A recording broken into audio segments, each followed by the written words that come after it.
say it again? Sure. Whenever you're ready. Now, we'll call this meeting to order. Roll call. Life is missing. That's all. I would guess. Randy. Oh yeah. Yeah. Jim Dumont, Yeah, Jim Dumont's here.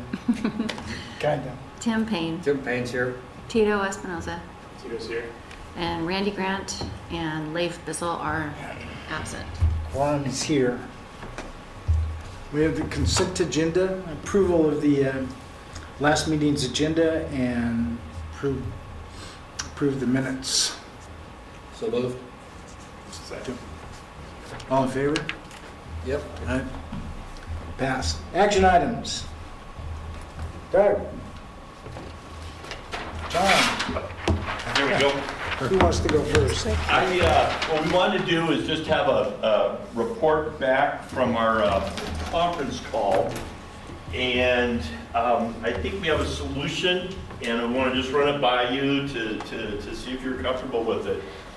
When we had talked last time, and Mike had said there's a threshold or a floor that the city is willing to go to with respect to the size of parks to own and maintain them, but they're not going to go below that. And we had a discussion, and we arrived at 3 acres. The city's not going to go below 3 acres. So we've got that floor right now of 3. And the one thing we just want to make sure is that all the pieces fit together, and we have an idea that just a little tweak and it'll make sure that it does. We have neighborhood parks, and they're frequently, we talk about 5 to 10 acres, and in fact with the floor of 5, we still have language that says it can be 3, but priority consideration will be given to 5, because that's better, it's more efficient, easier to maintain, more cost effective, you have a more functional park.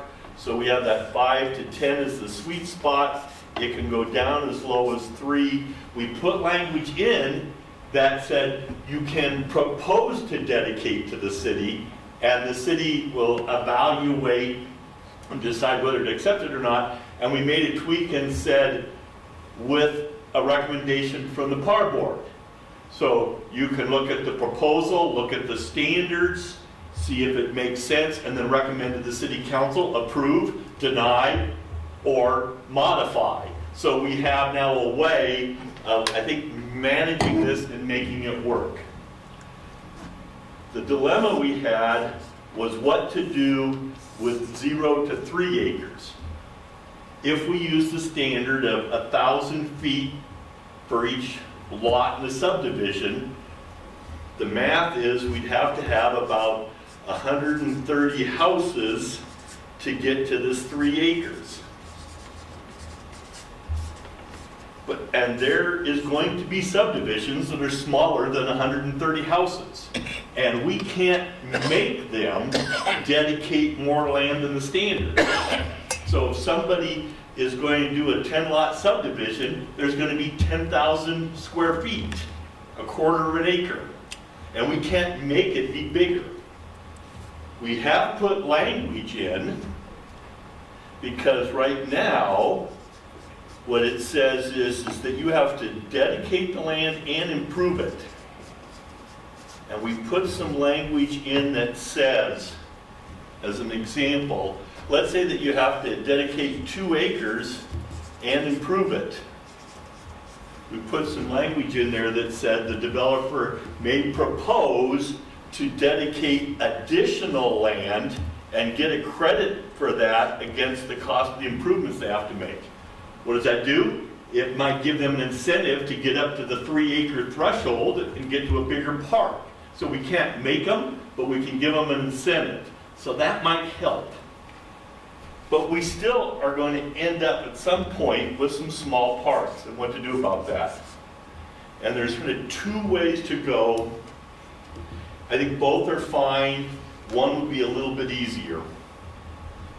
And so right now, the way the language says is that if it's 3 acres or more, you can propose to the city may accept. If it's less than 3 acres, you still have to improve it, but it's going to be the property owners or an association of property owners that's going to maintain it. It's not going to be the city. But it still has to be improved. And the question is, to what standard? And our thought is, let's just change the language on a neighborhood park and say the neighborhood park is 0 to 10 acres. 3 is the minimum for city ownership, and 5 is preferred. But we'll use that standard, so even if you have a small park, and even if it's maintained by the neighborhood association, it's still going to have grass, it's still going to be landscaped, there'll be benches, other kinds of amenities. That covers everything for us. The alternative is, we would need to add some standards for a pocket park and say that a pocket park is less than 3 acres.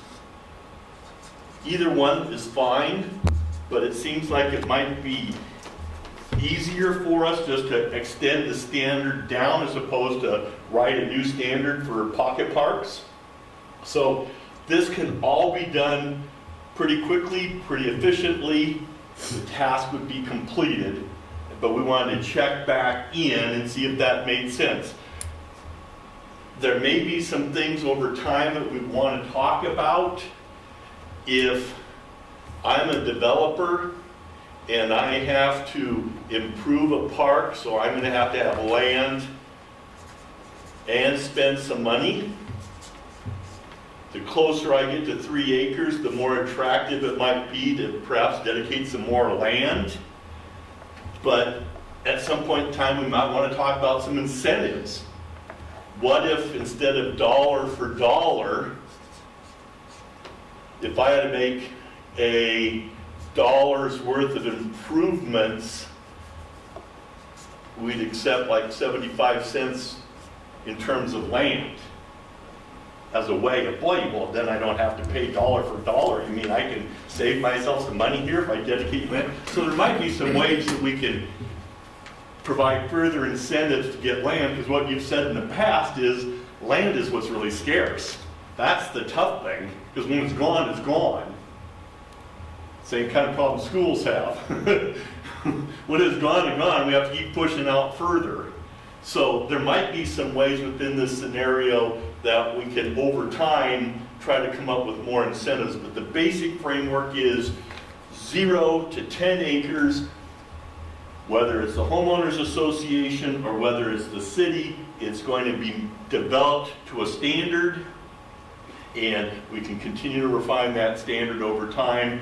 And otherwise, when we get into this range, we have the opportunity for the city to be dedicated to the city owns it, the city maintains it, because the one thing you know is if you get to that point, it'll be done well. What the city always has to watch for is taking on too much, because that, there's kind of a sense of, well, it's not our cost. No, it is, because it's our tax dollars. Same thing with the school. You have to be careful about taking on too much, because you only have so much to work with. But Mike's comfortable with the 3 threshold. You were comfortable with that. I think we've got that there. So that's just that's our thoughts on where we are, and I think we've got it, if that makes sense to you. I wasn't part of the phone conversation. So this 0 to 3. So if somebody's putting in like you said, let's just work with the 10 houses. How many acres do you have to put 10 houses on? What's the minimum?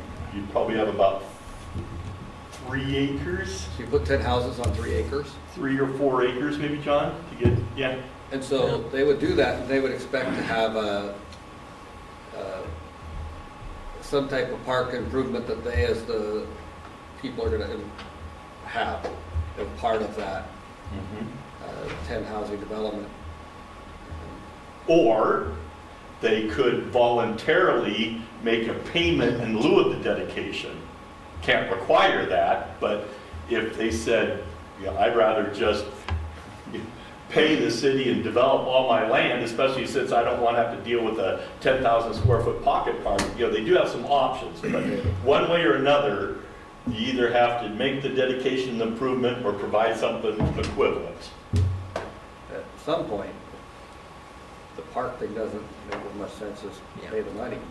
Exactly. Yeah, That's, exactly. that's, That's really where you're after then.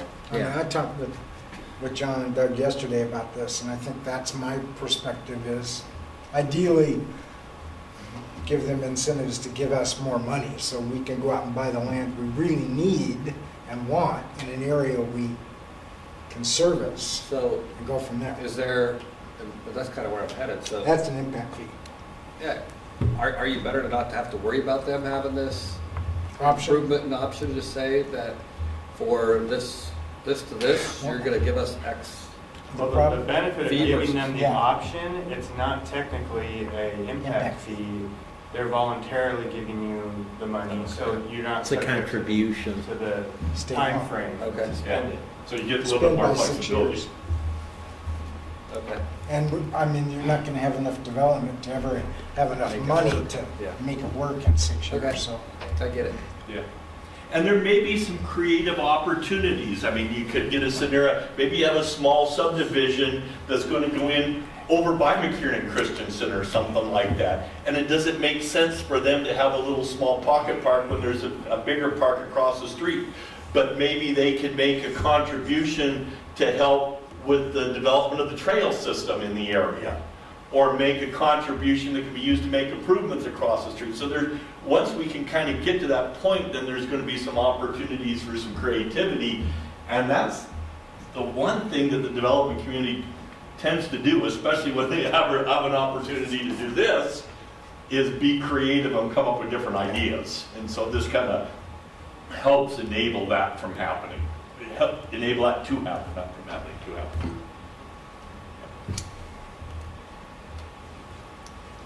Now, in order to do this, we'd have to go back in, make a few tweaks to the parks plan. That's really, really easy to do. It's some editorial things.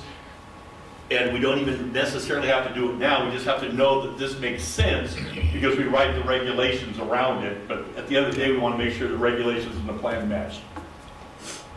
Within the development code, let's say in the future, 10 years from now, Michael's certainly going to be moved on to a bigger city. John's going to probably move on. Maybe not. Maybe to Walla Walla. Who knows? He might be out there standing in the street Within still that- yelling at that kid. Within the development code, are you dedicating these funds specifically for the purpose only for parks? Yep, Okay. I just want to make sure. yep, absolutely. I'm with the 0 to 10 is fine, makes it clear, simple. A lot of options within that to incentivize developers. John can be creative, Michael can be creative. Maybe we can get somewhere. And I like the part that it also comes, as we start to get into some of the creative things, it's going to come by you, and you'll be able to weigh in and advise the council, say, yeah, that makes a lot of sense, or it's close but not quite, or wait a minute, this is not a good deal, and here's why. All that glitters isn't gold, and this isn't golden. So you'll have some opportunity to be able to provide some advice to the council, but at the end of the day, that we're all on board.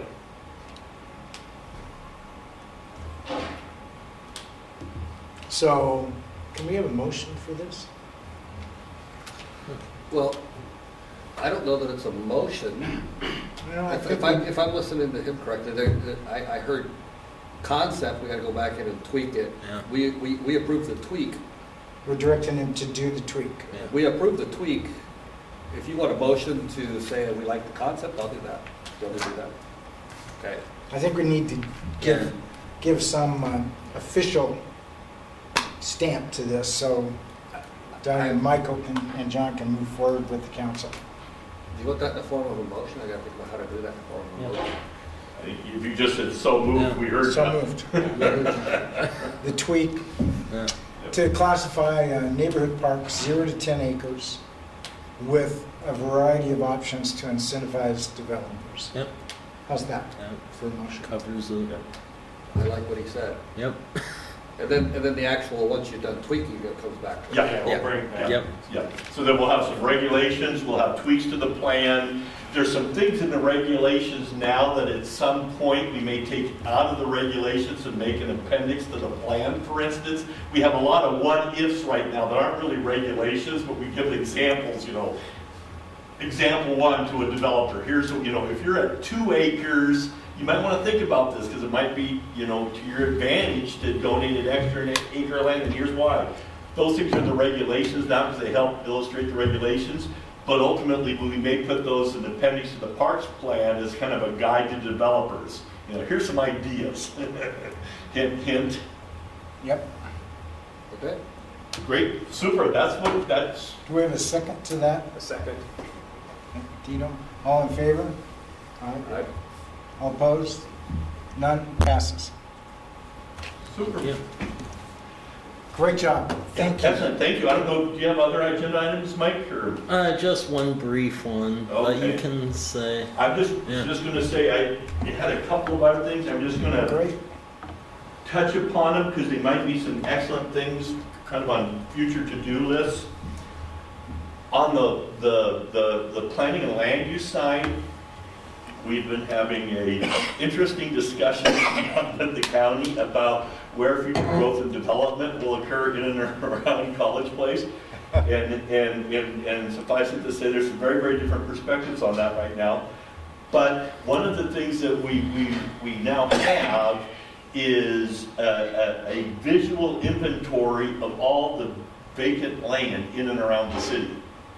And one of the things that it might be kind of interesting to do in one of the future meetings is to get those out and get your perspective as we're thinking about the areas in town that are underserved, and looking at some of these properties and maybe some advice and guidance in terms of when we think about acquisition priorities. You don't necessarily put in the newsletter, we're thinking about buying property over in this area, but having some advice and direction can be helpful. So one thing is we might want to bring some of that information from the planning side over and spend some time with you talking about acquisition priorities and opportunities. And another kind of bunch of different little items here, but another item that we talked about that I've done some work with some other communities on, actually was the city of Renton that kind of pioneered this idea, but having a gifting guide and having identified, and you've probably seen that, Jim, in the communities you've worked with and others, where because you just can't go down like to Costco and buy a barbecue and put it in the city park. We are talking about a higher grade commercial things, heavy use, but to identify the kinds of things that would be amenities that could go in some of the community parks and have a guide, and to be able to say to individuals and families, if you want to honor a family member, a bench is a $250 donation, or a barbecue is this, or a gazebo, all the way up to if you would like to have a corporate restroom, it's this much. But to have a different thing so people can kind of see, and whether it's a civic organization or a family or a fundraiser, whatever, kind of help that. And so that's another thing you might want to think about, is what would be appropriate kind of gifts to help develop some of the facilities. In city code, don't you have thing about gifts and receiving gifts? And We actually do not have a donation policy. I was in the middle of writing one, so we will soon, but not at the moment.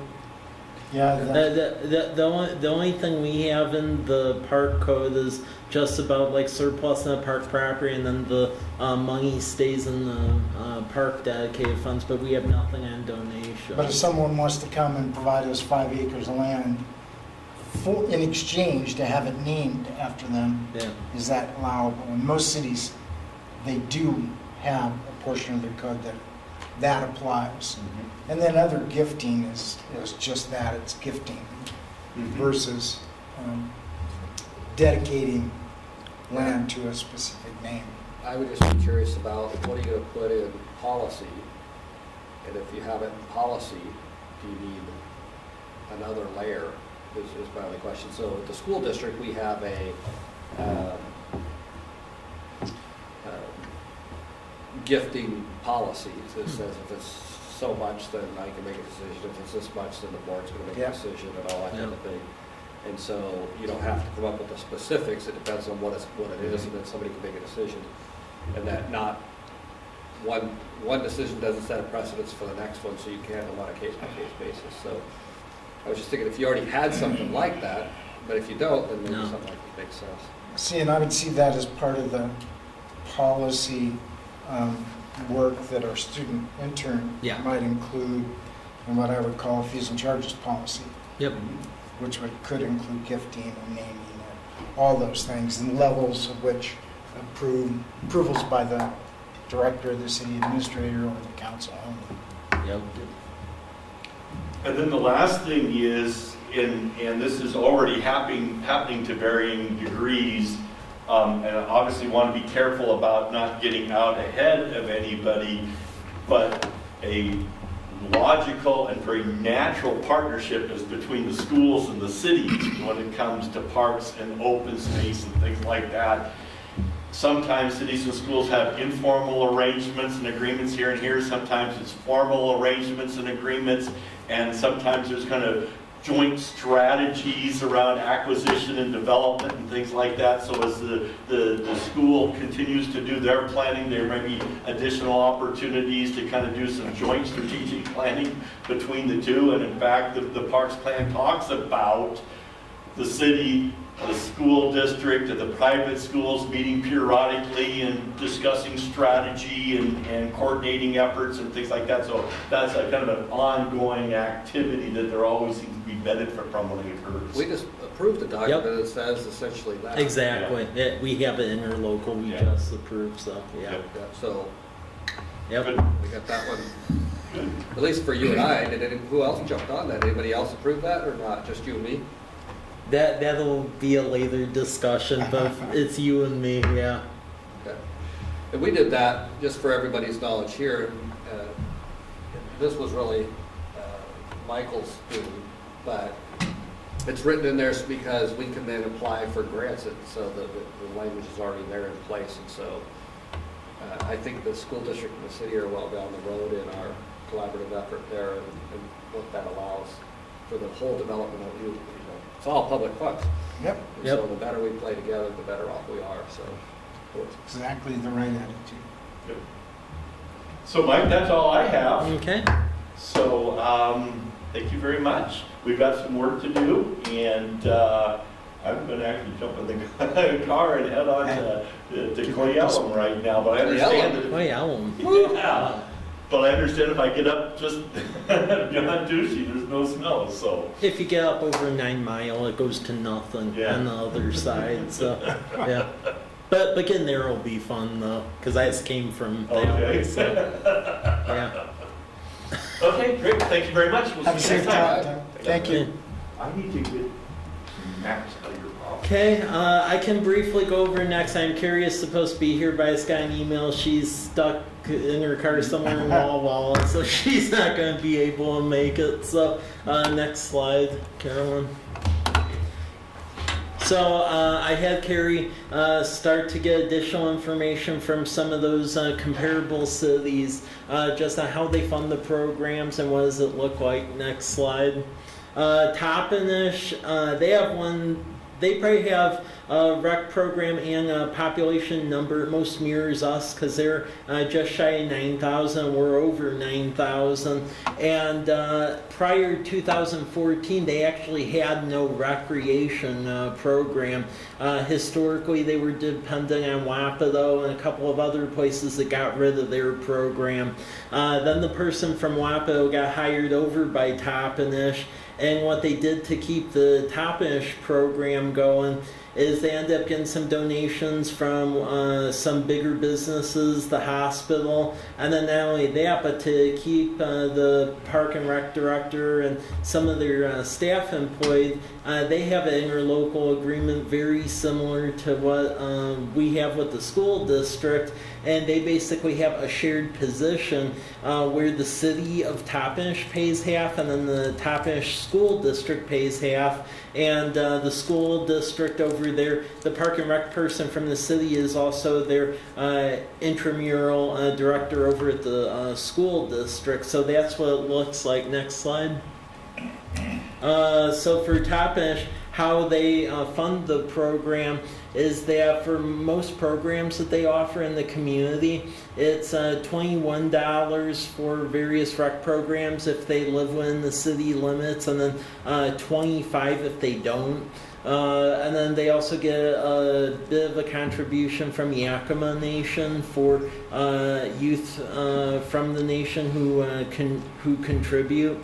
And then just from everything that was relayed by their director to our Whitman fellow, that program is thriving, and a lot of the cities in the Central Valley are starting to depend on them for that recreation programming assistance. Next. Liberty Lake, they do have year-round sports leagues over there. However, it's not funded by the city. It's all nonprofit organizations. The city does receive 15 to 20% of the reservation fees, but they don't have a director for the rec program. Used to, but they've been paring it down. They market quite a bit through the website and then social media. Next. And then the other one is Moses Lake. They have a published recreation guide with various fees for that. Also, a lot of the private industry over there helps fund that. They do have a designated recreation director and a variety of rec programs. And then she was working on other ones as well, and she'll have a compiled report on that the next meeting. So far, what it's looking like is the one that is most similar to us is that Toppenish example. And that's one that I've directed Carrie to dig more into, because I think that mirrors quite a bit how this area is. So. My interest is that people are so used to going to wall to wall, Yeah. I get it. All my life was when you were the guy over there working with Randy, and that's what I'm used to. And people are so used to that. Mhm. So I think we need to do it. It makes sense to do it as we become more of our own place. But you have to find the niche, Yeah. if I can say it that way. I don't really think you try to replicate. I think you might try to find that niche. Is that It becomes too expensive for a small city. If we were to grow Yeah. another 10,000, let's say, then you probably could have enough revenue to support some staff. But I think it's hard. Either we contract out Yep.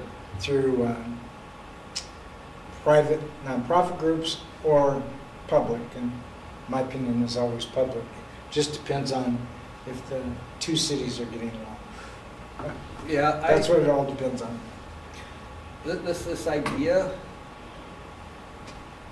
of my staff, I have to think about that a little Yeah. bit, Kenneth, and are you thinking about my staff running that?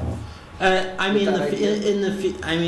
this was just something that Carrie found from Toppenish. I think it's something that we need to discuss and see if it maybe fits us or not. I thought it was interesting concept, though. I've seen it both ways, Tim. Remember the program, community schools program concept? Remember that? We had a mayor that had gone through the community schools program in Michigan, and was a real believer in opening schools up to the public through that program.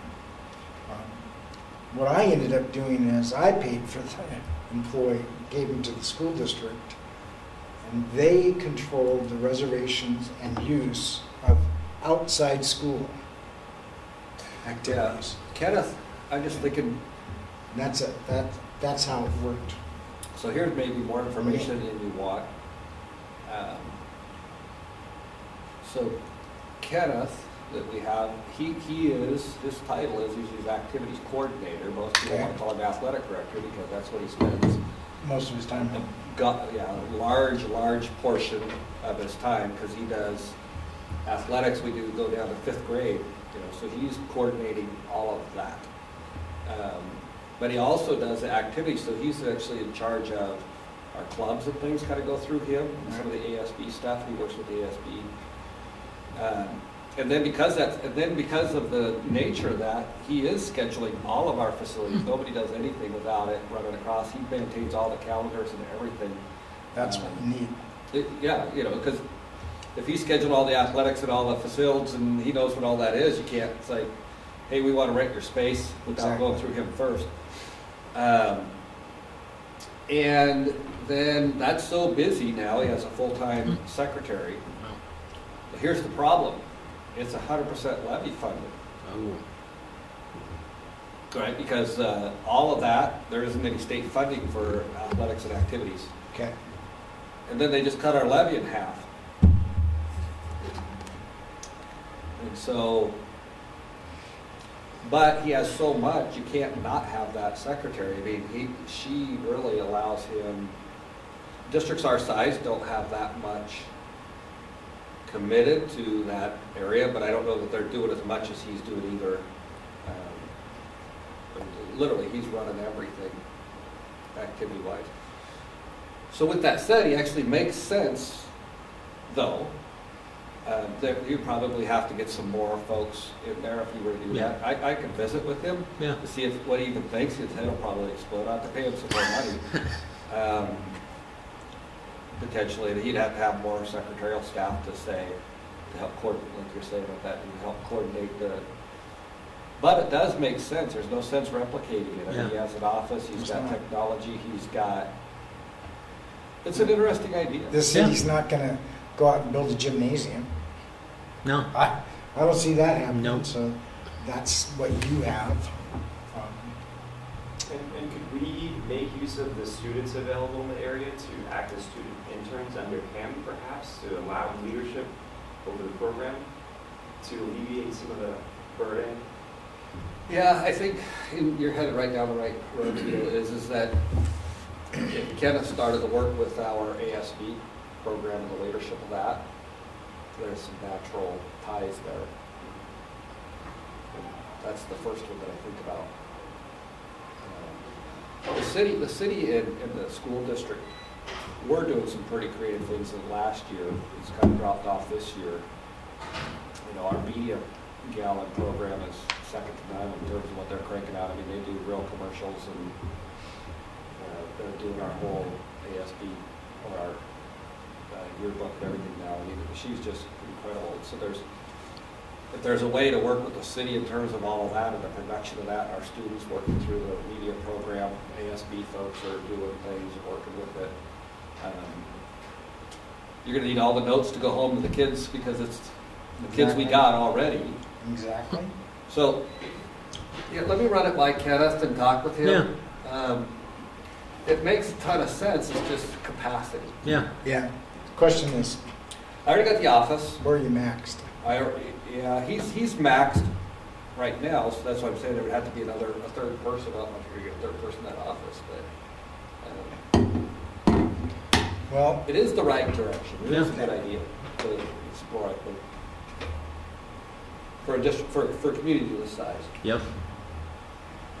Because I think that as college places growing, it's good to have the partnership with Walla Walla, but doing our own thing eventually, I think will be good for our community. So looking and going this direction, I think will be beneficial down the road. That's my only concern with Walla Walla, because that we try to extend the out branch, but it just gets so choppy on everything. It's hard to tell. It's hard to tell what direction they're ever in, because one time it's we're doing good, then the other time it's so. Well, smaller gives you agility that you just lose, because you have to have those pieces in place, those tiers in place, you just do. We're noticing that when we doubled our size, you know, some of our agility was lost just because we went from 760 kids to 1,430. You just lose some of the agility. And so you're right, our ability to still be agile and everybody likes each other, we all play together in the sandbox nicely still, so. Well, and I think longer term risk, I have to provide more offerings anyway, because I'm not sure if I told this whole body this, but I found out that Valley Camps, that they're ending that program. That this last summer was the last summer of that. And quite a few kids from inside the city for a number of years have gone to that, so that's an issue. So I would highlight a few things, I don't know if it matters, but just how well it is working between the school district and the city. So we do have, you know, Davis Elementary School and Kiwanis agreement in place, working marvelously. Our SRO program is a first class. We have one of the best ones going in terms of the collaboration with that stuff. Obviously the personnel is very key there. Yeah. Got the right guy Yeah. doing it, and he's doing phenomenal, so that's a great partnership that's working well. The chief and I work really well together. I'm participating in this thing, and you know, we're working that summer program down there at the high school. So we have a lot. It's working really well right now with the city and the school district. Yep. And I can just give those 4 easy, just those are functioning very highly right now. So yeah, and Carrie comes back here next month. I'm having her dig more into that top-ish program because I just want to find out all the nuts and bolts of that. Did we ever get final participation numbers and cost numbers? Yeah, I can send that over. I thought Okay. I did but yeah. All right. Any other business? That's all I have. Thinking? Yeah. You guys have anything?